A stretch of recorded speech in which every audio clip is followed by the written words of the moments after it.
ಎಲ್ರಿಗೂ ನಮಸ್ಕಾರ. ಹಾಸ್ಯ ಧಾರಾವಾಹಿಯ ನಾಳಿನ ಸಂಚಿಕೆಯಲ್ಲಿ ಏನಾಗ್ತಿದೆ ಅಂತ ನೋಡ್ಕೊಂಡು ಬರೋಣ ಬನ್ನಿ. ಲಕ್ಕಿ ಅಜ್ಜಿ ಸೂರ್ಯ, ಮೀನಾ, ರವಿ, ಶ್ರುತಿಗೆ ಫಸ್ಟ್ ನೈಟ್ನ ಅರೇಂಜ್ ಮಾಡಿರ್ತಾರೆ. ನೀವಿಬ್ರು ಇಲ್ಲಿ ಬನ್ನಿ, ನಾನು ಮುಂದಿನ ಸಾರಿ ಬಂದಾಗ ನೀವಿಬ್ರು ನನಗೆ ಮರಿ ಮೊಮ್ಮಕ್ಕಳನ್ನ ಎತ್ಕೊಡ್ಬೇಕು ಅಂತ ಕೇಳ್ತಾರೆ. ಅದೇಗಾಗುತ್ತೆ ಅಜ್ಜಿ ಅಂತ ಮೀನಾ ಹೇಳ್ತಿರೋವಾಗ, ಒಂದೇ ಸರಿ ಫಸ್ಟ್ ನೈಟ್ ನಡೀತಿದೆಯಲ್ಲ, ಆ ಮ್ಯಾಥಮೆಟಿಕ್ಸ್ನಲ್ಲಿ ಹೇಳ್ತಿದ್ದಾರೆ ಅಂತ ಶ್ರುತಿ ಹೇಳ್ತಾಳೆ. ಸೂರ್ಯ, ರವಿ ನೀವಿಬ್ರು ನಿಮ್ಮ ರೂಮ್ಗೆ ಹೋಗಿ ಅಂತ ಲಕ್ಕಿ ಹೇಳ್ತಾರೆ. ಲಕ್ಕಿ ಒಬ್ಬನೇ ಹೋಗ್ಬೇಕಾ ಅಂತ ಸೂರ್ಯ ಕೇಳ್ತಾನೆ. ಲೇ, ಅವಳು ಬರ್ತಾಳೆ ಕಣೋ, ನೀನು ಮಾನ ಕಳಿಬೇಡ, ಸುಮ್ಮನೆ ಹೋಗು ಅಂತಾರೆ ಲಕ್ಕಿ ಅಜ್ಜಿ. ಕೈಯಲ್ಲಿ 6 ಗ್ಲಾಸ್ ಕೊಟ್ಟು ಕಳಿಸ್ಬಿಡಿ ಅಂತ ಸೂರ್ಯ ಹೇಳ್ತಿರೋವಾಗ, ಲೇ ಸುಮ್ಮನೆ ಹೋಗು ಅಂತ ಹೇಳ್ತಿಲ್ವಾ ಅಂತಾರೆ ರಂಗನಾಥ್ ಅವರು. ಸರಿನಪ್ಪ ಅಂತ ಸೂರ್ಯ ರೂಮಿಗೆ ಹೋಗ್ತಾನೆ. ರವಿ ಆಲ್ ದ ಬೆಸ್ಟ್ ಅಂತ ಹೇಳೋಗ್ತಾನೆ. ಸೇಮ್ ಟು ಯು ಅಂತ ರವಿ ಕೂಡ ಹೇಳ್ತಾನೆ. ಮಕ್ಕಳ, ನೀವು ಹೋಗಿ ಡೈನಿಂಗ್ ಟೇಬಲ್ ಮೇಲೆ ಕೂತ್ಕೊಳ್ಳಿ, ಹಾಲ್ ಬರೋವರು ಅಲ್ಲೇ ಇರಿ ಅಂತ ಹೇಳ್ತಾರೆ. ಶಾಂತಿ ಆಳ್ಪಾಳ್ಗಳು ಅವ್ರ ರೂಮ್ಗೆ ಹೋಗ್ತಿರೋವಾಗ, ಏ ಶಾಂತಿ, ಏನೇ ನಿನ್ನ ಪಾಡು ನೀನು ಹೋಗ್ತಿದ್ಯಾ, ಹೋಗಿ ಹಾಲು ಬಿಸಿ ಮಾಡ್ಕೊಂಡು ಬಾ ಅಂತ ಹೇಳ್ತಾರೆ ಲಕ್ಕಿ. ಹೇಳ್ತಿದ್ದಾರಲ್ವಾ ಅಮ್ಮ, ಹೋಗು ಅಂತ ರಂಗನಾಥ್ ಅವರು ಹೇಳ್ತಾರೆ.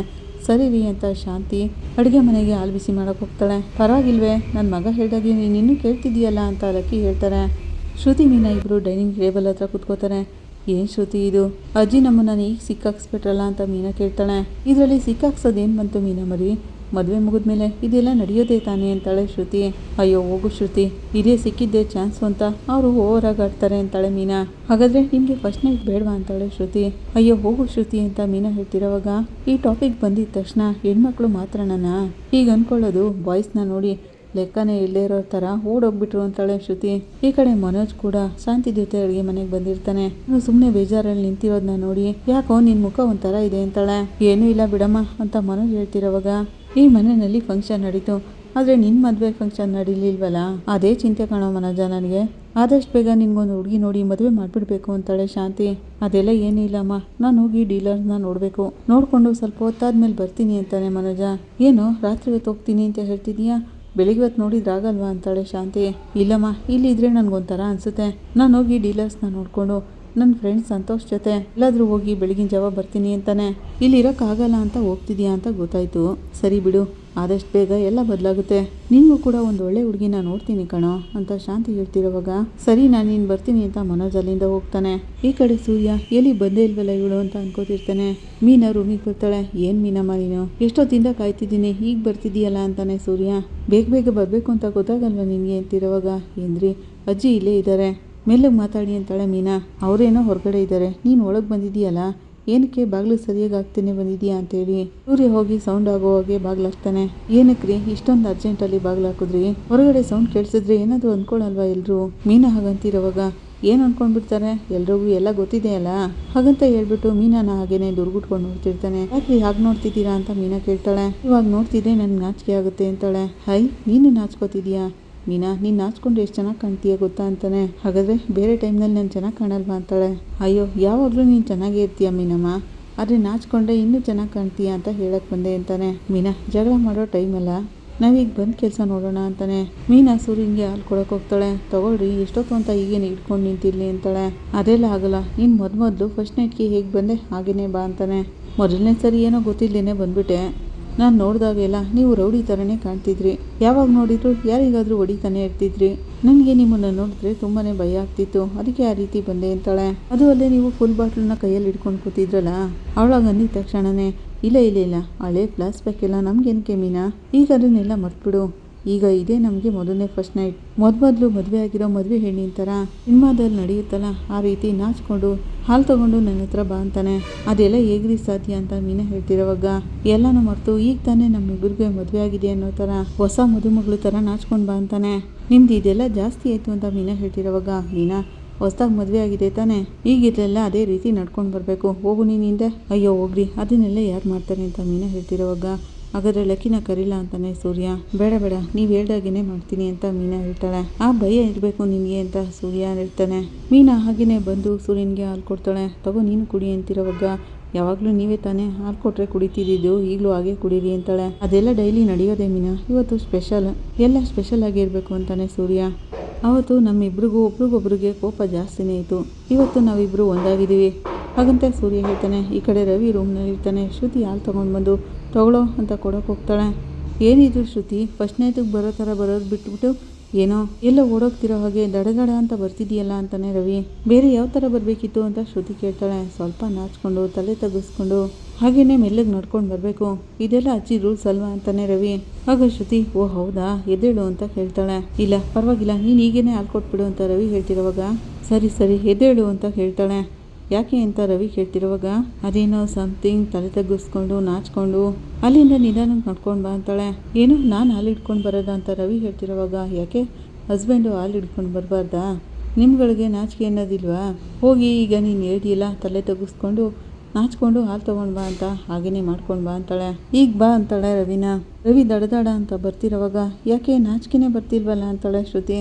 ನಿನಗೆ ನಾಚಿಕೆ ಇಲ್ಲ, ಇನ್ನು ನನಗೆ ಹೇಗೆ ನಾಚಿಕೆ ಬರುತ್ತೆ ಅಂತ ರವಿ ಹೇಳ್ತಾನೆ. ಸರಿ ಬಾ ಬಟ್ ನೆಕ್ಸ್ಟ್ ಅಂತಾಳೆ. ನಾನು ಅರ್ಧ ಹಾಲು ಕುಡಿದ್ಮೇಲೆ ಮಿಕ್ಕಿದ್ದಿನ ನೀನು ಕುಡಿಬೇಕು ಅಂತಾನೆ ರವಿ. ರವಿ ಕುಡಿಯೋಕ್ಕೆ ಅಂತ ಲೋಟ ತಗೋತಿರೋವಾಗ ಏಯ್ ಇರು, ಮೊದಲು ನಾನು ಹಾಲು ಕುಡಿತೀನಿ ಆಮೇಲೆ ನೀವು ಹಾಲು ಕುಡೀರಿ ಅಂತಾಳೆ. ಈ ರೂಲ್ಸು ತುಂಬ ದಿನದಿಂದ ಇದೆ ಅಂತ ರವಿ ಹೇಳ್ತಾನೆ. ಇದನ್ನೇ ಹಸ್ಬೆಂಡ್ ಮಾಡಬೇಕು ವೈಫ್ ಮಾಡಬೇಕು ಅನ್ನೋದೆಲ್ಲ ಏನೂ ಇಲ್ಲ, ಕಲ್ಚರು ರೂಲ್ಸ್ ಅನ್ನೋದೆಲ್ಲ ಬರೀ ಹೆಣ್ಮಕ್ಳಿಗೆ ಮಾತ್ರನೇನಾ. ಆ ಕಾಲದಲ್ಲಿ ಗಂಡು ಮಕ್ಳಿಗೆ ಏನು ಸರಿ ಅನಿಸುತ್ತೋ ಅದನ್ನೇ ಕಲ್ಚರು ಟ್ರೆಡಿಷನಲ್ ಅಂತ ಇಟ್ಬಿಟ್ರು. ಶ್ರುತಿ ಹಾಗಂತಿರೋವಾಗ ಒಂದು ಸ್ವಲ್ಪ ಹಾಲು ಕುಡಿಯೋದಕ್ಕೆ ಯಾಕೆ ಇಷ್ಟೊಂದೆಲ್ಲ ಮಾತು, ನಾನೇ ಕುಡಿತೀನಿ ಬಿಡು ಅಂತ ರವಿ ಹಾಲೆಲ್ಲನೂ ಕುಡಿತಾನೆ. ಮೊದಲನೇ ಸರಿ ನಮ್ಮ ಮ್ಯಾರೇಜ್ ಆದಾಗ ಮನೆಯವರೆಲ್ಲ ಯಾರೂ ಇರಲಿಲ್ಲ, ನಾವಿಬ್ಬರೇ ಸೇರಿ ಮದುವೆ ಆಗಿಬಿಟ್ಟು ನೀನು ನನ್ನ ಮನೆಗೆ ಕರ್ಕೊಂಡು ಬಂದೆ, ಆದರೆ ಇನ್ಮೇಲೆ ಅಂತ ಫೀಲ್ ಏನೂ ಇಲ್ಲ ಅಂತಾನೆ. ಅಜ್ಜಿಗೆ ಥ್ಯಾಂಕ್ಸ್ ಹೇಳಬೇಕು, ನನಗೂ ಕೂಡ ಇದರಲ್ಲಿ ಹ್ಯಾಪಿ ಅನ್ನೋದಿದೆ. ಮೊದಲನೇ ಸರಿ ಮ್ಯಾರೇಜ್ ಆದಾಗ ತುಂಬಾ ಟೆನ್ಷನಲ್ಲಿದೆ, ಆದರೆ ಈಗ ಜಾಲಿ ಮೂಡ್ನಲ್ಲಿದ್ದೀನಿ. ಇವತ್ತು ಫಸ್ಟ್ ನೈಟ್ ಬೇರೆ, ಏನಕ್ಕೆ ನಿಂತಿದ್ಯಾ ಕೂತ್ಕೋ ಅಂತೇಳಿ ರವಿನ ಮಂಚದ ಮೇಲೆ ತಳ್ತಾಳೆ. ಇದೇನೆ ನಮಗೆ ಫಸ್ಟ್ ನೈಟು ಅಂತ ರವಿ ಕೇಳ್ತಿರೋವಾಗ ತುಂಬ ನೈಟ್ಗಳೆಲ್ಲ ಆಗ್ಬಿಟ್ಟಿವೆ, ಬೋರ್ ಆಗ್ತಿದೆ ಅಂದರೆ ಹೇಳ್ಬಿಡು ನಾನು ಹೋಗಿ ಮಲ್ಕೋತೀನಿ ಅಂತ ಶ್ರುತಿ ಹೋಗ್ತಿರೋವಾಗ ನಾನು ಹಾಗೆಲ್ಲ ಹೇಳ್ಬಿಡ್ತೀನಾ, ಇದೇನೇ ನಮಗೆ ಫಸ್ಟ್ ನೈಟು ಓಕೆನಾ ಅಂತ ರವಿ ಕೇಳ್ತಾನೆ. ಅದೇನೇ ಇರಲಿ ರವಿ, ನಾನಿವತ್ತು ತುಂಬಾ ಎಂಜಾಯ್ ಮಾಡಿದೆ, ಬೇರೆಯವರು ಸುಮ್ಮನೆ ಮದುವೆ ಮಾಡ್ತಿದ್ದಾರೆ ಅಂತ ಅಂದ್ಕೊಂಡ್ರು ಪರವಾಗಿಲ್ಲ, ನಾನು ತುಂಬಾ ಎಂಜಾಯ್ ಮಾಡಿದೆ ಅಂತಾಳೆ. ಮೆಹಂದಿ ಸಂಗೀತ ಎಲ್ಲನೂ ಸೂಪರ್ ಆಗಿತ್ತು, ಎಲ್ಲರೂ ನಮ್ಮ ಜೊತೆಗಿದ್ರು, ನನಗೆ ತುಂಬಾ ಫುಲ್ ಫೀಲ್ ಆಯಿತು ಅಂತಾಳೆ. ನನಗೂ ಕೂಡ ಹಾಗೆ ಅನ್ನಿಸ್ತು, ನಾವಿಬ್ಬರು ಮದುವೆ ಆದಾಗ ನಮ್ಮ ಜೊತೆ ಅಪ್ಪ ಅಮ್ಮ ಯಾರೂ ಇರಲಿಲ್ಲ, ಇವತ್ತು ಅಜ್ಜಿ ಕಡೆಯಿಂದ ಎಲ್ಲರ ಎದುರಿಗೆ ನಮ್ಮ ಮದುವೆ ಆಯ್ತಲ್ಲ, ನಾನು ತುಂಬಾ ಹ್ಯಾಪಿಯಾಗಿದ್ದೀನಿ ಅಂತಾನೆ ರವಿ. ಈಗ ಫಸ್ಟ್ ನೈಟ್ವರೆಗೂ ಬಂದಿದೆ, ಆದರೆ ಒಂದು ವಿಷಯದಲ್ಲಿ ಮಿಸ್ ಆಗೋಯ್ತು ಅಂತಾನೆ. ಏನದು ಅಂತ ಶ್ರುತಿ ಕೇಳ್ತಿರೋವಾಗ ಆಗಲ್ಲ, ಫಸ್ಟ್ ನೈಟಲ್ಲಿ ಹೆಂಡತಿ ಹತ್ರ ಬಂದು ಗಂಡನ ಕಾಲು ಮುಟ್ಟಿ ನಮಸ್ಕಾರ ಮಾಡ್ಕೋತಾಳಲ್ಲ ಅಂತಾನೆ. ಆಗ ಶ್ರುತಿ ರವಿನ ಎಡಾಕಿ ತಾನೋಗಿ ಮಂಚದ ಮೇಲೆ ಕೂತ್ಕೋತಾಳೆ. ಅದನ್ನು ಈಗ ನೀನೇ ಮಾಡ್ತೀಯಾ, ಇಲ್ಲಿ ನೋಡು ನನ್ನ ಕಾಲು ಇಲ್ಲೇ ಇದೆ, ಆಶೀರ್ವಾದ ತಗೋ ಅಂತಾಳೆ ಶ್ರುತಿ. ಇಲ್ಲ ಅದೆಲ್ಲ ತುಂಬ ಓಲ್ಡ್ ಟ್ರೆಡಿಷನಲ್, ಈಗೇನಕ್ಕೆ ನಾನು ಸುಮ್ಮನೆ ಹೇಳಿದೆ ಅಂತಾನೆ ರವಿ. ನಿನ್ನ ಬ್ಲೆಸ್ಸಿಂಗ್ಸು ನನ್ಗೆ ಯಾವಾಗಲೂ ಇರುತ್ತೆ ಅಂತ ನನಗೆ ಚೆನ್ನಾಗಿ ಗೊತ್ತು ಅಂತ ಶ್ರುತಿ ಕೈ ಹಿಡ್ಕೊಂಡು ತಲೆ ಮೇಲೆ ಇಟ್ಕೋತಾನೆ. ಶ್ರುತಿ ರವಿಗೊಂದು ಹೊಡಿತಾಳೆ. ಸರಿ ಬೇರೆ ವಿಷಯನೆಲ್ಲನೂ ಓಲ್ಡ್ ಟ್ರೆಡಿಷನಲ್ ಅಂತ ಹೇಳ್ಬಿಟ್ರೆ ಮಿಕ್ಕಿದ ವಿಷಯನೆಲ್ಲನೂ ಹಾಗೆ ಅನ್ಕೋಬೇಡಮ್ಮ. ರವಿ ಹಾಗಂತಿರೋವಾಗ ಬೇರೆ ಏನಿದೆ ಅಂತಾಳೆ ಶ್ರುತಿ. ಶ್ರುತಿ ಫಸ್ಟ್ ನೈಟ್ ರೂಮ್ವರೆಗೂ ಬಂದ್ಬಿಟ್ಟು ಏನು ಗೊತ್ತಿಲ್ಲದಿರೋ ಥರ ಮಾತಾಡ್ತಿದೀಯಲ್ಲ ಅಂತಾನೆ. ಹೌದು ನನಗೇನು ಗೊತ್ತಿಲ್ಲ ಅಂತಾಳೆ ಶ್ರುತಿ. ನಾನು ಮಲ್ಕೋತೀನಪ್ಪ ಅಂತಿರೋವಾಗ ನಾನಿವತ್ತು ನಿನ್ನನ್ನು ಮಲ್ಗೋಕೆ ಬಿಡಲ್ಲ ಅಂತ ಮಂಚದಿಂದ ಎಬ್ಬಿಸ್ತಾನೆ. ಈ ಕಡೆ ಮನೋಜ್ ದೇವಿಕಾ ಮನೆಗೆ ಬಂದು ಕೂತಿರ್ತಾನೆ.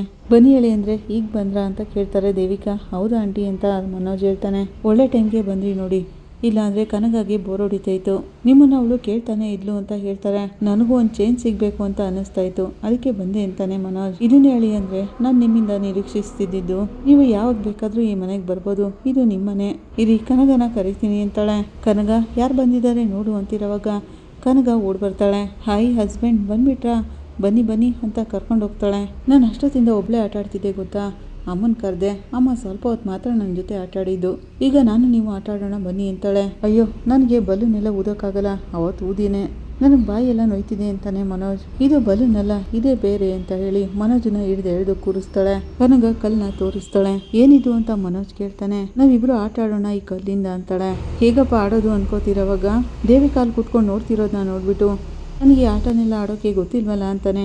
ನಾನು ನಿಮಗೆ ಈ ಆಟನ ಹೇಳ್ಕೊಡ್ತೀನಿ ಅಂತಾಳೆ. ಅಳಿಯಂದ್ರೆ ಅವಳಿಗೆ ಚಿಕ್ಕ ವಯಸ್ಸಿಂದನೂ ಈ ಆಟ ಅಂದರೆ ತುಂಬಾ ಇಷ್ಟ ಅಂತ ದೇವಿಕಾ ಹೇಳ್ತಾರೆ. ಅವಳ ಜೊತೆ ಸ್ವಲ್ಪ ಹೊತ್ತು ಆಟ ಆಡಿ ಅಂತಿರೋವಾಗ ಅಯ್ಯೋ ನನ್ನ ಜೀವನನೇ ಒಂದು ಆಟ ಆಗೋಯ್ತು ಅನ್ಕೋತಿರ್ತಾನೆ ಮನೋಜ. ಏನು ಹೇಳಿದ್ರಿ ಹೇಳಿ ಅಂದರೆ ಹಾಗಂತ ದೇವಿಕಾ ಕೇಳ್ತಿರೋವಾಗ ಏನಿಲ್ಲ ಆಂಟಿ ನಾನು ಆಟ ಆಡ್ತೀನಿ ಅಂತಾನೆ ಮನೋಜ್ಗೆ ಆಟ ಆಡೋದನ್ನ ಹೇಳ್ಕೊಡ್ತಾಳೆ ಕನಗ. ಈಗ ನೀನು ಆಡು ಅಂತಿರೋವಾಗ ನಾನು ದೊಡ್ಡ ಸ್ಪೋರ್ಟ್ಸನ್ನೆಲ್ಲ ಗೆದ್ದು ದೊಡ್ಡ ಕಪ್ಪುಗಳನ್ನೆಲ್ಲ ತೊಗೊಂಡಿದ್ದೀನಿ. ಅವನಾಗಂತಿರೋವಾಗ ಟೀ ಕಪ್ ಅಂತಾಳೆ ಕನಗ. ಚಾಂಪಿಯನ್ ಕಪ್ ಅಂತಾನೆ. ಇದೆಲ್ಲ ನನಗೊಂದು ವಿಷಯನೇ ಇಲ್ಲ, ಈಗ ನೋಡು ಅಂದ್ಕೊಂಡು ಅವಳ ಜೊತೆ ಆಟ ಆಡ್ತಾನೆ. ಈ ಹಸ್ಬೆಂಡ್ ಸೂಪರ್ ಅಂತ ಕನಗ ಖುಷಿ ಪಡ್ತಾಳೆ. ಕೊನೆಗೊಂದ್ಸರಿ ಕಲ್ಲೆಸಿತಾನೆ, ಅದು ಬಂದು ತಲೆಗುಡಿಯುತ್ತೆ. ಅದಕ್ಕೂ ಕನಗ ಸೂಪರ್ ಅಂತ ನಗ್ತಾ ಇರ್ತಾಳೆ. ದೇವಿಕಾನು ನಗ್ತಾ ಇರ್ತಾರೆ. ಎಲ್ಲರೂ ಕೈಯಲ್ಲಿ ಕ್ಯಾಚ್ ಇಟ್ಕೊಂಡ್ರೆ ನೀವು ನೆತ್ತಿ ಮೇಲೆ ಕ್ಯಾಚ್ ಇಟ್ಕೋತಿದಿರಲ್ಲ, ಸೂಪರ್ ಸೂಪರ್ ಅಂತ ಕನಗ ಚಪ್ಪಾಳೆ ಹೊಡಿತಿರ್ತಾಳೆ. ಯಾರು ನಾನಾ? ನೆತ್ತಿಲೇ ಕ್ಯಾಚ್ ಇಟ್ಕೊಂಡ್ಬಿಟ್ನಾ? ಮನೋಜ್ ಅಂತಿರೋವಾಗ ಹೌದೌದು ನೀವೇನೆ ಸೂಪರಾಗಿ ಕ್ಯಾಚ್ ಹಿಡಿದ್ರಿ ಅಂತಾಳೆ ಕನಗ. ಮನೋಜ್ ದೇವಿಕಾ ಕಡೆ ತಿರುಗಿ ನೋಡ್ತಾನೆ. ಸುಮ್ಮನೆ ಆಟ ಆಡಿ ಅಡಿ ಅಂದರೆ ಅಂತಾರೆ ದೇವಿಕಾ. ಹಸ್ಬೆಂಡ್ ಅಲ್ಲೇನು ನೋಡ್ತಿದ್ದೀರಾ, ಆಟ ಆಡಿ ಅಂತಾಳೆ. ನನಗೆ ಬೇಡ ಕನಗ, ಸಾಕು, ನಾನು ಆಟ ಆಡಲ್ಲ ಅಂತ ಮನೋಜ್ ಎದ್ದು ಹೇಳ್ತಾನೆ. ಅಳಿ ಅಂದರೆ ಅವಳಿಗೋಸ್ಕರ ನೀವು ಇಷ್ಟೊತ್ತು ಆಟ ಆಡಿದ್ರಲ್ಲ, ನನಗೆ ತುಂಬಾ ಸಂತೋಷ ಆಯಿತು ಕನಗ, ನಾನು ನೀನು ಆಟ ಆಡೋಣ ಅಂತ ದೇವಿಕಾ ಹೇಳ್ತಾರೆ. ಈ ಕಡೆ ಮನೋಜ್ ಅಮ್ಮ ಮಗಳಿಬ್ರು ಸೇರ್ಕೊಂಡು ನನ್ನನ್ನು ಜೋಕರ್ ಥರ ಆಟ ಆಡಿಸ್ತಿದ್ದೀರಲ್ಲ, ಈ ಆಸ್ತಿ ಎಲ್ಲ ನನ್ನ ಹೆಸ್ರಿಗೆ ಬರಲಿ ಆಗಿದೆ ನಿಮಗೆ ಅಂತ ಮನೋಜ್ ಅನ್ಕೋತಿರ್ತಾನೆ. ಈ ಕಡೆ ಸೂರ್ಯ ಕಾರ್ ಗ್ಯಾರೇಜಿಗೆ ಬಂದಿರ್ತಾನೆ. ಏನಪ್ಪ ಹೊಸ ಮದುಮಗ ಹನಿಮೂನೆಲ್ಲ ಮುಗಿಸ್ಕೊಂಡು ಬರೋದಲ್ವಾ ಅಂತಾನೆ ಚೇತ.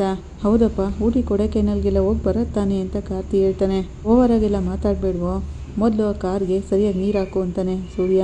ಲಕ್ಕಿಗೋಸ್ಕರ ಕಣ ನಾವು ಮದುವೆ ಆಗಿರೋದು ಅಂತಿರುವಾಗಲೇ ಅಲ್ಗೊಬ್ರು ಫ್ರೆಂಡ್ ಬರ್ತಾರೆ. ಏನಾಯ್ತು, ಯಾಕೆ ಹೀಗಿದೀಯಾ ಅಂತ ಸೂರ್ಯ ಕೇಳ್ತಿರೋವಾಗ ಅದೇನೂ ಇಲ್ಲ ಸೂರ್ಯ, ನಿನ್ನ ಹತ್ರ ಒಂದು ಕೇಳೋಣ ಅಂತ ಬಂದೆ ಅಂತಾರೆ.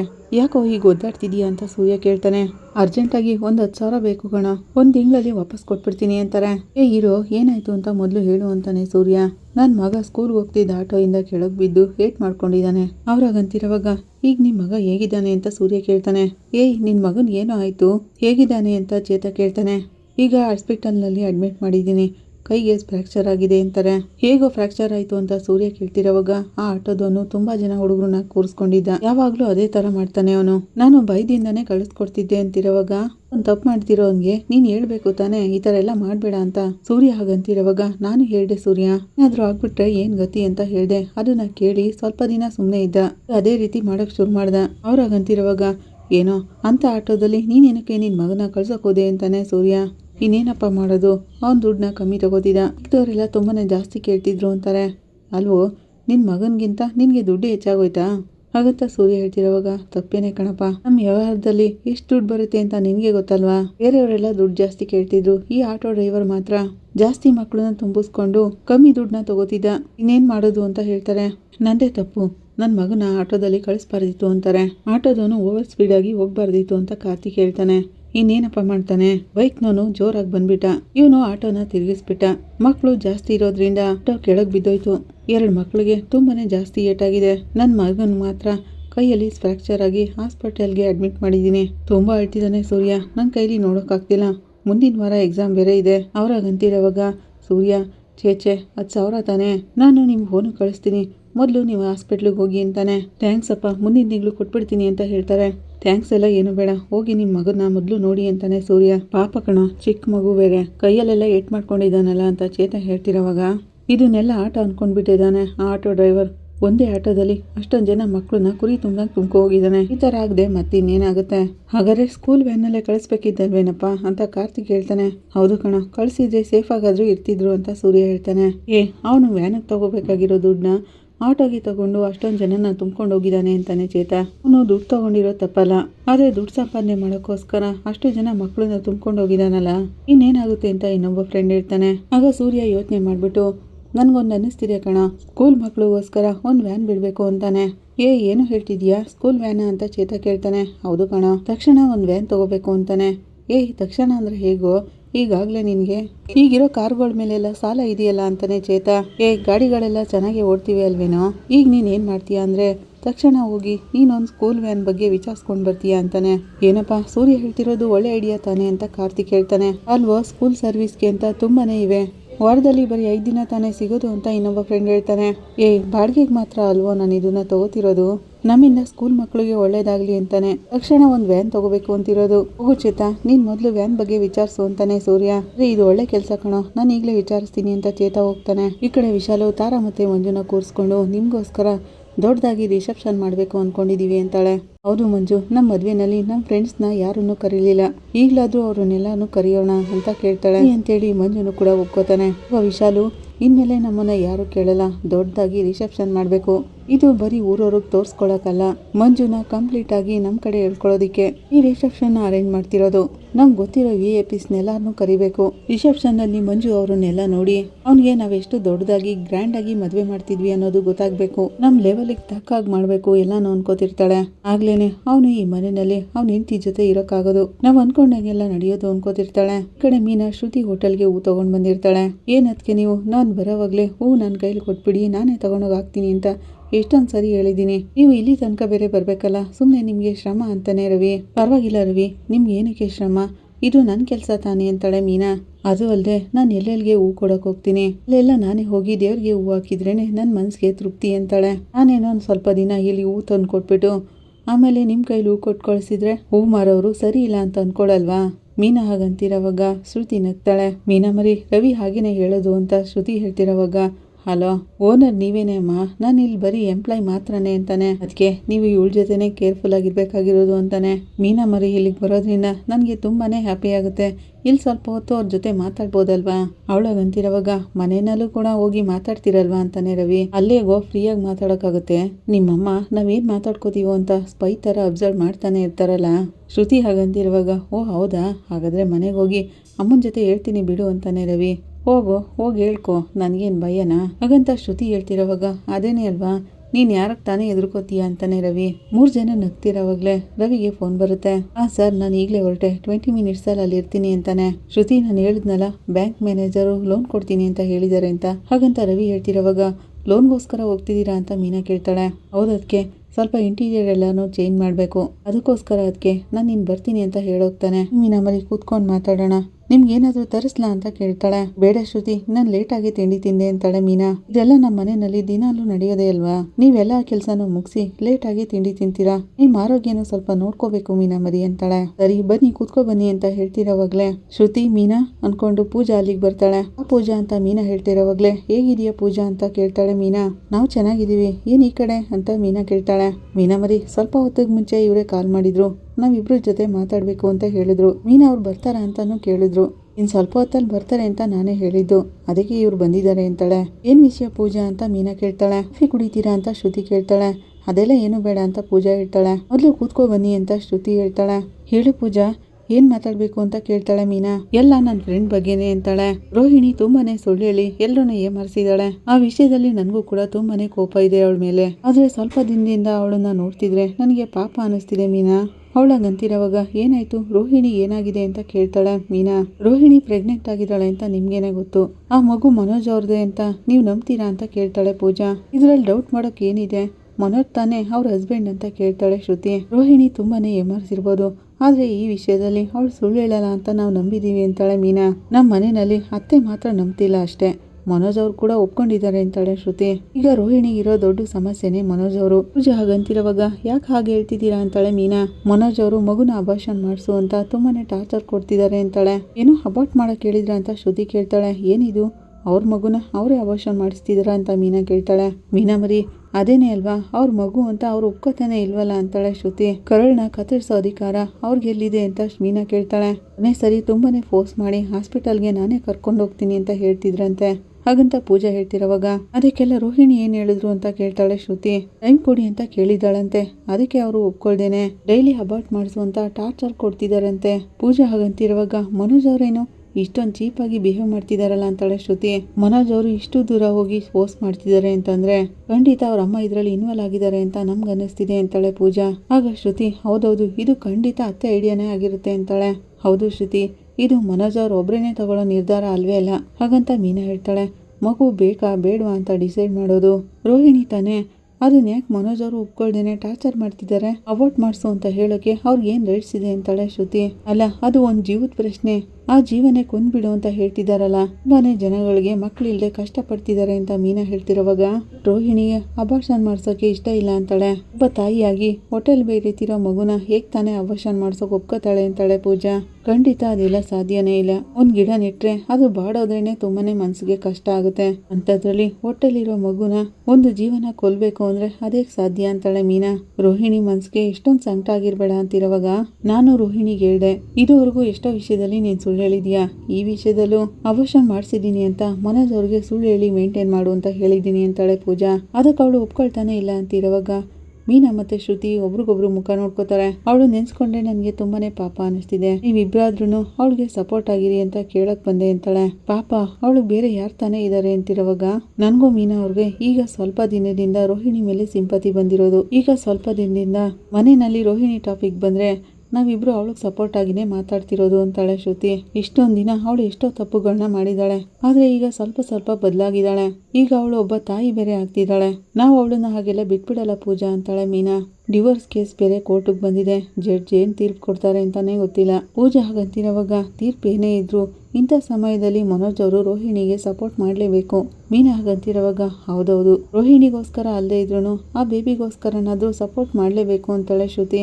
ಅದೇ ನ್ಯಾಯ ಅಂತಿರುವಾಗ ಆದ್ರೆ ಅದುವರೆಗೂ ಮನೋಜ್ ಅವರು ರೋಹಿಣಿಗೆ ಅಬಾರ್ಟ್ ಮಾಡಿಸು ಅಂತ ಟಾರ್ಚರ್ ಕೊಡದೇ ಇದ್ರೆ ಸಾಕು ಅಂತಾಳೆ ಪೂಜಾ.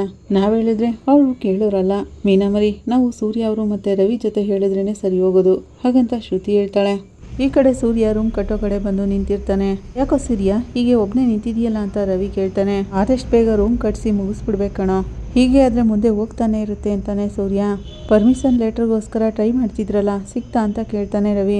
ಆದಷ್ಟು ಬೇಗ ಸಿಗುತ್ತೆ ಕಣೋ, ಬಂದಿದ ತಕ್ಷಣ ಕೆಲಸ ಶುರು ಮಾಡಿಸ್ಬೇಕು ಅಂತಾನೆ ಸೂರ್ಯ. ಆಗಲಿಗೆ ಶ್ರುತಿ ಮೀನಾ ಇಬ್ರು ಬರ್ತಾರೆ. ಏನಿದು ಇಬ್ರು ಒಟ್ಟಿಗೆ ಬರ್ತಿದ್ದಾರಲ್ಲ ಅಂತ ರವಿ ಹೇಳ್ತಾನೆ. ಒಂದು ಮುಖ್ಯವಾದ ವಿಷಯ ಮಾತಾಡ್ಬೇಕಿತ್ತು ಅಂತ ಮೀನಾ ಹೇಳ್ತಾಳೆ. ಏನು, ಏನಾದ್ರೂ ಹೊಸ ಸಮಸ್ಯೆನಾ ಅಂತ ಸೂರ್ಯ ಕೇಳ್ತಾನೆ. ಹೌದು ರೀ, ಇವತ್ತು ಶ್ರುತಿ ರೆಸ್ಟೋರೆಂಟ್ಗೆ ಹೋಗಿರ್ಬೇಕಾದ್ರೆ ಅಲ್ಲಿ ಪೂಜಾನ ನೋಡಿದ್ವಿ ಅಂತಾಳೆ. ಅದಕ್ಕೇನಾಯ್ತು ಅಂತ ಸೂರ್ಯ ಕೇಳ್ತಾನೆ. ಅವಳು ರೋಹಿಣಿ ಬಗ್ಗೆ ಹೇಳಿದ್ಲು. ನಡೀತಿರೋ ಅನ್ಯಾಯನೆಲ್ಲನೂ ಕೇಳಿ ತುಂಬಾನೇ ಮನಸ್ಸಿಗೆ ಕಷ್ಟ ಆಯಿತು ಅಂತಾಳೆ ಮೀನಾ. ಪಾರ್ಲರಮ್ಮ ನಮ್ಮ ಕುಟುಂಬಕ್ಕೆ ಮಾಡಿದಾಳಲ್ಲ, ಅದಕ್ಕಿಂತ ದೊಡ್ಡ ಅನ್ಯಾಯನ ಅಂತಾನೆ ಸೂರ್ಯ. ಅದೆಲ್ಲ ಇಲ್ಲ ಅಂತ ನಾನು ಹೇಳ್ತಿಲ್ಲ, ಆದರೆ ಅವಳು ಆ ರೀತಿ ಮಾಡಿದ್ಲು ಅಂತ ನಾವು ಅದೇ ರೀತಿ ಮಾಡೋಕ್ಕಾಗುತ್ತಾ? ಮೀನಾ ಹಾಗಂತಿರುವಾಗ ನಾವೇನು ಮಾಡಿದ್ವಿ ಮೀನಾ ಅಂತ ಸೂರ್ಯ ಕೇಳ್ತಾನೆ. ನಾವು ಅಂದರೆ ನಾವಲ್ಲ ರೀ, ಅವಳು ಹಾಗಂತಿರುವಾಗ ಬೇರೆ ಯಾರು ಅದಕ್ಕೆ ಮನೋಜ ಅಂತ ಕೇಳ್ತಾನೆ ರವಿ. ಕರೆಕ್ಟಾಗಿ ಹೇಳಿದೆ ರವಿ, ಮನೋಜ್ ಅವರೇನೆ ಅಂತ ಶ್ರುತಿ ಹೇಳ್ತಾಳೆ. ಸರಿ ಅವನೇನು ಮಾಡ್ದ ಅಂತ ಕೇಳ್ತಾನೆ ರವಿ. ರೋಹಿಣಿ ಹೊಟ್ಟೆಲ್ ಬೆಳೀತಿರೋ ಮಗು ತನಗೆ ಮತ್ತೆ ಮನೋಜ್ ಅವ್ರಿಗೆ ಸೇರಿದ್ದು ಅಂತ ರೋಹಿಣಿ ಅನ್ಕೊಂಡಿದ್ದಾಳೆ ಅಂತಾಳೆ. ಹೌದು, ಅದರಿಂದನೇ ತಾನೇ ಅವರು ಡಿವೋರ್ಸ್ ಕೊಡೋದನ್ನ ಸ್ಟಾಪ್ ಮಾಡಿರೋದು ಅಂತಾನೆ ರವಿ. ಆದರೆ ನಿಮ್ಮ ಅಣ್ಣ ರೋಹಿಣಿಗೆ ಫೋರ್ಸ್ ಮಾಡಿ ಮಗುನ ಅಬಾರ್ಟ್ ಮಾಡಿಸ್ಕೊ ಅಂತ ಹೇಳ್ತಿದ್ದಾರೆ ಅಂತಾಳೆ ಮೀನಾ. ಏನೋ ಅಬಾರ್ಟ್ ಮಾಡ್ಸೋಕೆ ಹೇಳ್ತಿದ್ದಾನ, ಏನು ಲೂಸ್ ಅವನಿಗೆ ಹಾಗಂತ ಸೂರ್ಯ ಹೇಳ್ತಿರುವಾಗ ಅವ್ನಿಗೆ ಯಾವಾಗಲೂ ಒಳ್ಳೆ ಬುದ್ಧಿ ಅನ್ನೋದಿದೆ ಅಂತಾನೆ ರವಿ. ಮನೋಜ್ ಅವರು ಅಬಾರ್ಟ್ ಮಾಡಿಸು ಅಂತ ಹೇಳ್ತಿರೋದು ನೋಡಿದ್ರೆ ನನಗೂ ಕೂಡ ಮನೋಜ್ ಅವ್ರ ಮೇಲೆ ತುಂಬಾನೇ ಡೌಟ್ ಬರ್ತಿದೆ ಅಂತಾಳೆ ಶ್ರುತಿ. ಅದು ಮನೋಜ್ ಅವ್ರ ಮಗು ಅಲ್ಲ ಅಂದಮೇಲೆ ಅವ್ರೇನಕ್ಕೆ ಅಬಾರ್ಟ್ ಮಾಡ್ಸೋಕೆ ಹೇಳ್ಬೇಕು? ಶ್ರುತಿ ಹಾಗಂತಿರುವಾಗ ಕರೆಕ್ಟಾಗಿ ಹೇಳಿದೆ ಸೊಂಪಾಪುಡಿ, ಇದು ಬೇರೆಯವ್ರಿಗೆ ಸೇರಿರೋ ಮಗು ಅಂತ ಅವ್ನು ಅನ್ಕೊಂಡಿದ್ರೆ ಆ ಮಗು ಹುಟ್ಟೋದ್ರಿಂದ ನಿನ್ಗೇನಾಗ್ಬಿಡುತ್ತೆ ಅಂತ ಅನ್ಕೋತಿದ್ದ. ಸೂರ್ಯ ಹಾಗಂತಿರುವಾಗ DNA ಟೆಸ್ಟ್ ಮಾಡಿಸಿ ಇದು ಮನೋಜ್ ಮಗುನೇ ಅಂತ ಪ್ರೂವ್ ಮಾಡೋಕೆ ಒಂದು ಚಾನ್ಸ್ ಇದೆಯಲ್ಲ ಅಂತಾನೆ ರವಿ. ಅದು ಮಾತ್ರ ಅಲ್ಲ ಕಣೋ, ಡೈವರ್ಸ್ ತಗೊಳಕ್ಕೆ ಈಸಿ ಆಗಲಿ ಅಂತ ಅವನು ಆ ಮಗುನ ಅಬಾರ್ಟ್ ಮಾಡ್ಸೋಕೆ ಹೇಳ್ತಿರೋದು ಅಂತಾನೆ ಸೂರ್ಯ. ಇಲ್ಲ ಅಂದ್ರೆ ನಾಳೆ DNA ಟೆಸ್ಟ್ ಮಾಡಿಸಿದಾಗ ಅದೆಲ್ಲ ಹೊರಗೆ ಬರುತ್ತಲ್ಲ ಅಂತಾನೆ. ಆಗ ಶ್ರುತಿ, ಅದನ್ನೇ ಸೂರ್ಯ ಅವರೇ ನಾನು ಹೇಳ್ತಿರೋದು, ಅದರಿಂದನೇ ಮನೋಜ್ ಅವರು ರೋಹಿಣಿನ ತುಂಬಾನೇ ಫೋರ್ಸ್ ಮಾಡ್ತಿರೋದು, ಅದಕ್ಕೆ ಅತ್ತೆನೂ ಕೂಡ ಸಪೋರ್ಟ್ ಮಾಡ್ತಿದ್ದಾರೆ. ಅವಳಾಗಂತಿರುವಾಗ ಸರಿ ಪಾರ್ಲರಮ್ಮ ಏನು ಹೇಳಿದ್ರು ಅಂತಾನೆ ಸೂರ್ಯ. ಅವಳು ಹೇಗೆ ಒಪ್ಕೊಂಡ್ಬಿಡ್ತಾಳೆ ಅದಕ್ಕೆಲ್ಲ? ಅದೇನೇ ಇದ್ರು ಅದು ಅವಳ ಮಗುನೇ ತಾನೆ, ಒಬ್ಬ ಅಮ್ಮ ಆಗಿ ಆ ಮಗುನ ಅಬಾರ್ಟ್ ಮಾಡ್ಸೋಕೆ ಹೇಗೆ ತಾನೇ ಒಪ್ಕೋತಾಳೆ ಅಂತಾಳೆ ಮೀನಾ. ಹಾಗಾದ್ರೆ ಅವ್ರಿಗೂ ಕೂಡ ಅದರಲ್ಲಿ ಒಪ್ಕೆ ಇಲ್ಲ ಅಂತಾನೆ ರವಿ. 1% ಇಲ್ಲ, ಆದ್ರೆ ಮನೋಜ್ ಅವ್ರು ಮಾತ್ರನೇ ಆ ರೀತಿ ಫೋರ್ಸ್ ಮಾಡ್ತಿರೋದು ಅಂತಾಳೆ ಶ್ರುತಿ. ಎಂಥವ್ರೇ ಆದ್ರೂ ತನ್ನ ಹೊಟ್ಟೆಲಿರೋ ಮಗುಗೆ ಇವರೇ ಅಪ್ಪ ಅಂತ ಹೇಳೋದ್ರಲ್ಲಿ ಸುಳ್ಳು ಹೇಳಲ್ಲ ಅಂತ ಹೇಳ್ತಾಳೆ ಮೀನಾ. ಇನ್ನೊಂದು ವಿಷಯ ಏನಂದ್ರೆ ನಿಮ್ಮ ಅಣ್ಣನ ಬಿಟ್ಟು ಇನ್ನೊಂದು ಜೀವನ ಉಳ್ಕೊಂಡು ಹೋಗುವಷ್ಟು ಕೆಟ್ಟವಳು ರೋಹಿಣಿ ಅಲ್ಲ. ಅವಳು ಇದುವರೆಗೂ ಎಷ್ಟೇ ತಪ್ಪು ಮಾಡಿರ್ಲಿ, ಆದರೆ ನಿಮ್ಮ ಅಣ್ಣಂಗೆ ಅವಳು ಯಾವತ್ತೂ ದ್ರೋಹ ಮಾಡೋಳಲ್ಲ. ಮೀನಾ ಹಾಗಂತಿರುವಾಗ ಶ್ರುತಿ, ಮಗುನ ಅಬಾರ್ಷನ್ ಮಾಡಿಸು ಅಂತ ಮನೋಜ್ ಅವ್ರಿಗೆ ತುಂಬಾನೇ ಫೋರ್ಸ್ ಮಾಡ್ತಿದ್ದಾರೆ, ತುಂಬಾನೇ ಹರ್ಟ್ ಮಾಡ್ತಿದ್ದಾರೆ ಅಂತಾಳೆ. ದೇವ್ರು ಕೊಟ್ಟಿರೋ ಜೀವನ ಕೊಲ್ಲೋ ಅಧಿಕಾರ ಯಾರಿಗೂ ಇಲ್ಲ. ಎಲ್ಲ ತಾಯಂದಿರು ಹೇಗೆ ಯೋಚನೆ ಮಾಡ್ತಾರೋ ಅದೇ ರೀತಿ ಅವರು ಕೂಡ ಯೋಚನೆ ಮಾಡಿದ್ದಾರೆ ಹಾಗಂತ ಸೂರ್ಯ ಹೇಳ್ತಿರೋವಾಗ ಇನ್ನೊಂದು ವಿಷಯ ಏನಂದ್ರೆ ಮಗು ಹುಟ್ಟಿದ ಮೇಲೆ ಮನೋಜಿಂದ ರೋಹಿಣಿನ ಯಾರು ದೂರ ಮಾಡೋಕ್ಕಾಗಲ್ಲ. ರವಿ ಹಾಗಂತಿರುವಾಗ ಇನ್ನೇನು ದೂರ ಮಾಡೋದು? ಇಷ್ಟೊಂದೆಲ್ಲ ಸಮಸ್ಯೆ ಆದ್ರೂ ಮನೋಜ್ ಅವರು ರೋಹಿಣಿ ಜೊತೆ ಸೇರಿ ಅವರು ಪ್ರೆಗ್ನೆಂಟ್ ಆಗುವಾಗ ಮಾಡಿದಾರಲ್ಲ ಅಂತಾಳೆ ಶ್ರುತಿ. ಇದಕ್ಕೆ ಮೇಲೆ ಇನ್ನೇನಿರುತ್ತೆ, ಅವ್ರಿಬ್ರು ಸೇರಿ ಜೊತೆಲಿ ಬಾಳತ್ತಾನೆ ಅಂತಾಳೆ. ಅದನ್ನೆಲ್ಲ ಅವ್ನು ಯೋಚನೆ ಮಾಡ್ಬೇಕಲ್ಲ ಅಂತ ರವಿ ಹೇಳ್ತಾನೆ. ಇದನ್ನೆಲ್ಲ ಹಾಗೆ ಬಿಡೋಕ್ಕಾಗಲ್ಲ ಕಣೋ, ತಕ್ಷಣ ಅಪ್ಪನ ಜೊತೆ ಇದನ್ನೆಲ್ಲ ಹೇಳಬೇಕು. ಹಾಗಂತ ಸೂರ್ಯ ಹೇಳ್ತಿರುವಾಗ ರೀ ಏನ್ರಿ ಸ್ವಲ್ಪ ನಿಂತ್ಕೊಳ್ಳಿ ಅಂತಾಳೆ ಮೀನಾ. ಈಗ ನೀವು ಈ ವಿಷಯನೆಲ್ಲಾನು ಮಾವನ ಜೊತೆ ಅತ್ತೆ ಜೊತೆ ಹೇಳಿದ್ರೆ ನಿಮ್ಮ ಅಣ್ಣನ ಕರೆದು ಬೈತಾರಷ್ಟೇ, ಮನೆಯಲ್ಲಿ ಮತ್ತೆ ಸಮಸ್ಯೆ ಉದ್ಭವ ಆಗುತ್ತೆ, ಸುಮ್ಮನೆ ಮಾವನ ನೆಮ್ಮದಿ ಹಾಳಾಗುತ್ತೆ ಅಷ್ಟೇ ಅಂತಾಳೆ. ಅದಕ್ಕೆ ಹೇಳ್ತಿರೋದು ನಿಮಗೆ ಈಗಲೇ ಈ ವಿಷಯನ ಮನೆಯಲ್ಲಿ ಹೇಳೋದು ಬೇಡ, ಇನ್ನೂ ಸ್ವಲ್ಪ ದಿನ ಹೋಗ್ಲಿ, ರೋಹಿಣಿಗೆ ಅವಳ ಮಗುನ ಕಾಪಾಡ್ಕೊಳ್ಳೋದು ಅವಳಿಗೆ ಗೊತ್ತಿದೆ, ಬೇರೆ ಏನಾದರೂ ಸಮಸ್ಯೆ ಶುರುವಾದರೆ ಆಗ ನೋಡ್ಕೊಳ್ಳೋಣ ಅಂತಾಳೆ ಮೀನಾ.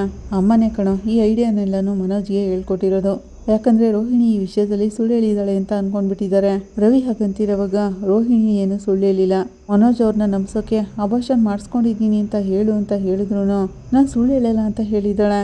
ಹೇಳ್ಬೇಕು ಅಂದ್ರೆ ಈ ಎಲ್ಲ ವಿಷಯದಲ್ಲೂ ರೋಹಿಣಿ ಸುಳ್ಳು ಹೇಳೋಕೆ ಇಷ್ಟಪಡ್ತಿಲ್ಲ. ಇದ್ರಲ್ಲೇ ನಿಮ್ಗೆ ಅರ್ಥ ಆಗ್ತಿಲ್ವಾ, ರೋಹಿಣಿ ಮೊದಲಿನ ಥರ ಇಲ್ಲ, ಚೇಂಜ್ ಆಗಿದ್ದಾಳೆ. ಶ್ರುತಿ ಹಾಗಂತಿರುವಾಗ ನನಗೇನೋ ನೀವು ಹೇಳ್ತಿರೋದನ್ನೆಲ್ಲ ಕೇಳಿದ್ರೆ ಅಯ್ಯೋ ಪಾಪ ಅನ್ನಿಸ್ತಿದೆ, ಆದರೆ ಪಾರ್ಲರಮ್ಮ ಮೊದಲೆಲ್ಲ ಮಾಡಿರೋದನ್ನ ನೆನೆಸ್ಕೊಂಡ್ರೆ ಒಂದೇ ಸರಿಗೆ ಅದೆಲ್ಲ ಹೊಟ್ಟೋಗ್ಬಿಡುತ್ತೆ. ಆ ಮಗುವಿನ ಬಗ್ಗೆ ಯೋಚನೆ ಮಾಡಿನೇ ಅಪ್ಪನ ಜೊತೆ ಈ ವಿಷಯನೆಲ್ಲ ಹೇಳಬೇಕು ಅಂತ ಹೇಳ್ತಿರೋದು ಅಂತಾನೆ ಸೂರ್ಯ. ಬೇಡ ರೀ, ಈ ವಿಷಯ ಅತ್ತೆಗೂ ಕೂಡ ಸಂಬಂಧಪಟ್ಟಿದ್ದು, ರೋಹಿಣಿ ಅಬಾರ್ಟ್ ಮಾಡಿಸ್ಕೊ ಅಂತ ಹೇಳ್ತಿರೋದಕ್ಕೆ ಅತ್ತೆ ಕಾರಣ ಅಂತ ಏನಾದರೂ ಮಾವನಿಗೆ ಗೊತ್ತಾದರೆ ಅವರಿಬ್ಬರು ಮಧ್ಯೆ ಸುಮ್ಮನೆ ಪ್ರಾಬ್ಲಮ್ ಶುರುವಾಗುತ್ತೆ. ಅದರಿಂದ ಈಗಲೇ ಈ ವಿಷಯನೆಲ್ಲನೂ ನಾವು ಮಾವನ ಜೊತೆ ಹೇಳೋದು ಬೇಡ ಅಂತಾಳೆ ಮೀನಾ. ಇಲ್ಲಿಗೆ ಸಂಚಿಕೆ ಮುಕ್ತಾಯ ಆಗುತ್ತೆ. ನಿಮ್ಗೆ ಇಷ್ಟ ಆದರೆ ಲೈಕ್ ಮಾಡಿ, ಕಮೆಂಟ್ ಮಾಡಿ, ಸಬ್ಸ್ಕ್ರೈಬ್ ಮಾಡಿ. Thank you.